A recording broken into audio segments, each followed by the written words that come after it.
Shifting with our foot lever on the other side here.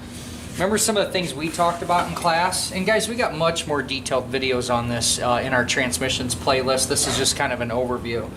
But remember the spring right here? We said that when you move the shift lever up and down, how it spreads apart there, and when you let go of the lever, this is what puts it back to what I call a neutral position. Not neutral gear, but neutral position. When I go the other way, you can see that it springs apart there. So this arm in here is our detent. We said that that's going to hold the selected gear. We can go ahead and watch that work here too. Now we've dropped into a gear. I'll go ahead and shift through these gears, showing you what they look like. So watch your shift forks in here. Ready? Okay, I'm going to go to second, which means I'm going to go right past neutral. Okay. Third, see how both of those moved? That meant it was disengaging one, engaging another.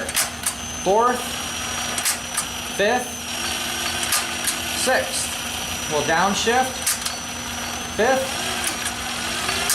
fourth, third, second, back into first. And if I go just that half step, that is neutral.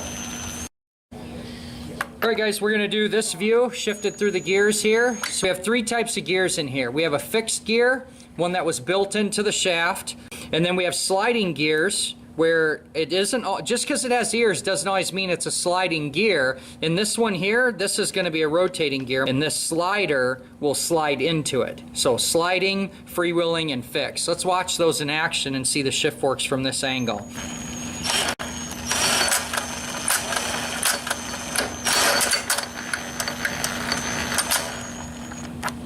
This is how a constant mesh transmission works. I hope you found this video useful.